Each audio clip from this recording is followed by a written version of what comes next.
1 lakh budget छुट्यो भने म 10 रुपैयाँ थपेर 1,10,00,000 रुपैयाँको योजना गर्छु। तर 50,000 गोजीमा लुकाएर 1 लाखको बिल पेश गर्छु भन्दैन। श्रम संस्कृतिले त्यो भन्दैन।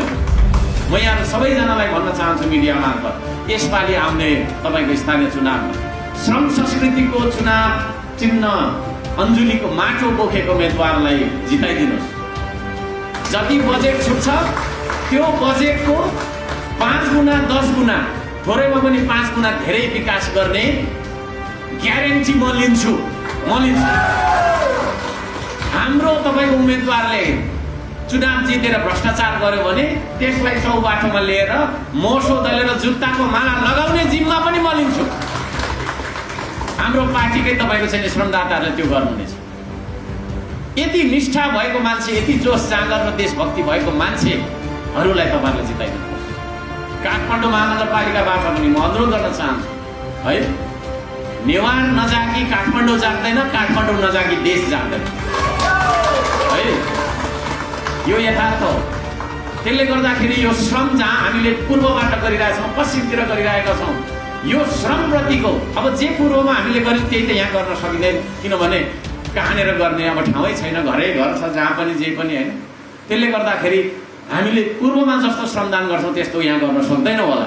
तर श्रमदान प्रतिको मनोविज्ञान, श्रमदान प्रतिको नीति तथा कार्यक्रम है, त्यसप्रति चाहिँ नि तपाईँको काठमाडौँवासीको ऐक्यबद्धता र काठमाडौँवासीको नेतृत्व हामीलाई चाहिन्छ। त्यसो भयो भने मात्र यो श्रमलाई हामीले शिक्षामा ल्याउन सक्छौँ। मैले शिक्षा मन्त्रीलाई थुप्रो भनिरहेको छु, उहाँले बुझ्दै हुन्न होइन। अब मेरो कुरा बुझ्नलाई चाहिँ तपाईँको लाग्छ 10-15 वर्ष लाग्छ, तर त्यतिन्जेल फेरि होइन ढिलो भइसकेको हुन्छ। जे हामी गर्छौँ त्यही चाहिँ शिक्षा हो, जे पढ्छौँ त्यो शिक्षा होइन भनेर मैले सदनमा पनि भनिरहेको छु, आम सभामा बारम्बार भनिरहेको छु। यो श्रमलाई, उत्पादनलाई शिक्षामै लैजाउँ होइन। विद्यार्थीहरूलाई त्यो तरिकाले चाहिँ हामीले शिक्षित गरौँ। हामी भोकै बसिरहेको छौँ, आलु रोपेर खान आउँदैन, मकै फलाएर खानै आउँदैन है। पढ्नु त पढ्यौँ नि हामीले तपाईँको चाहिँ नि होइन, तर हाम्रो शिक्षाले के गर्यो भन्दा गफ गर्नु मात्रै सिकायो। यो देशमा यस्तो भयो, यो यस्तो भयो, यो यस्तो भयो, थ्योरी मात्रै छ, थ्योरी मात्रै छ। खोर्सानी फलाएर खान सिकायौँ त हामीले शिक्षामा। ल खोर्सानी नआओस् त यो काठमाडौँमा के हुन्छ भोलि? खोर्सानी खाने, खोर्सानी त्यो पनि एडिक्सन हो फेरि, सुर्ती जस्तै। खोर्सानी नखाई भात नरुच्ने मान्छे हामी छौँ नि, छैनौँ? ल खोर्सानी नआओस् त यहाँ कालीमाटी बजार र कालीमाटी नै होला काठमाडौँमा, के हुन्छ है?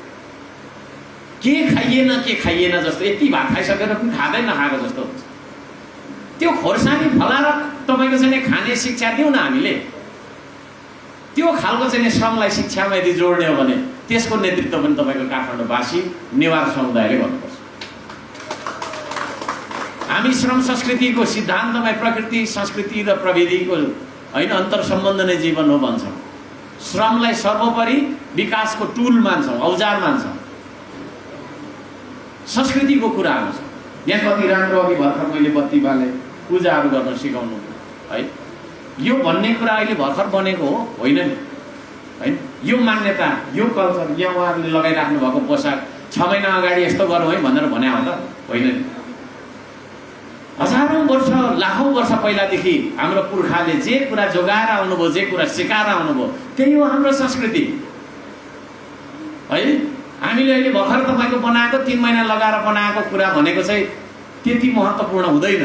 महत्त्वपूर्ण त हुन्छ, तर जुन कुरा 3000 वर्ष लगाएर बनाएको हो त्यो 3000 वर्ष लगाएर बनाएको चिज चाहिँ हाम्रो संस्कृति हो। त्यो संस्कृतिलाई बिर्सिनु हुँदैन भन्छ हाम्रो श्रम संस्कृतिको अभियानले, श्रम संस्कृतिको सिद्धान्त। हामी यहाँ जे बोल्दैछौँ यो पनि संस्कृति हो है। What we think, how we think, the psychology of man, त्यो चाहिँ डिपेन्ड्स अन द कल्चर। हामी जस्तो किसिमले सोध्छौँ अमेरिकाको खैरेले त्यस्तो किसिमले सोध्छ र? सोच्दैन। किन सोच्दैन भन्दाखेरि उसको कल्चरै त्यो हो नि त। कल्चर भनेकै हाम्रो सोचाइ हो, सोचाइ भनेकै बोलाइ हो, बोलाइ भनेकै गराइ हो, गराइ भनेकै जीवन हो। त्यसले गर्दाखेरि हाम्रो त्यो मौलिकतालाई, हाम्रो त्यो नेपालीपनलाई, हाम्रो त्यो तपाईँको चाहिँ नि के अरे होइन मौलिक संस्कृति, संस्कार र संस्कृतिलाई जोगाइराख्नुपर्छ भन्ने कुरा पनि हाम्रो श्रम संस्कृतिको सिद्धान्तले भन्छ। त्यसो भएको कारणले गर्दाखेरि श्रम संस्कृति चाहिँ एउटा चुनावमा भाग लिने एउटा राजनीतिक सङ्गठनभन्दा धेरै माथि भएको कुरा म यहाँहरू सबैजनालाई निवेदन गर्न चाहन्छु, बुझ्नका लागि अनुरोध गर्न चाहन्छु। अब धेरै कुराहरू म राख्दिनँ। हाम्रो सदनमा के भइराखेको छ भन्ने त यहाँले देखिराख्नै भएको छ होइन। सदनमा यहाँहरू पीडित, सडकको मापदण्डको कारणले पीडित थुप्रै आउनुभएको छ। तपाईँको पक्षमा त्यहाँनिर आवाज उठ्नुपर्छ भन्ने अघि भर्खर सल्लाह आएको छ, अवश्य पनि उठ्नेछ है। हामी हाम्रो घरबास गुमाएर, हामी हाम्रो बस्ती गुमाएर, हामी हाम्रो परिवारको प्रतिष्ठा गुमाएर, हाम्रो परिवार, हाम्रो घर भनेको चाहिँ हाम्रो पारिवारिक प्रतिष्ठा पनि हो होइन, त्यो गुमाएर हामी विकासको परिकल्पना गर्न सक्दैनौँ है। अब जहिले जहिले निजी मोटर हुलाएको छ, अहिले BYD के YD पनि हुलाएको छ होइन। प्रत्येक साल हजारौँ लाखौँ गाडी हुलाएर मात्रै हुँदैन। नेपाल सरकारले होइन सक्छ भने काठमाडौँमा मेट्रो बनाउनुपर्छ अब होइन।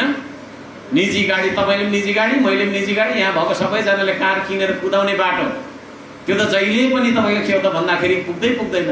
आज हामी 4 लेन बनाउँछौँ त्यसले पनि पुग्दैन, 6 लेन बनाउँछौँ त्यसले पनि पुग्दैन, 10 लेन बनाउँछौँ त्यसले पनि पुग्दैन।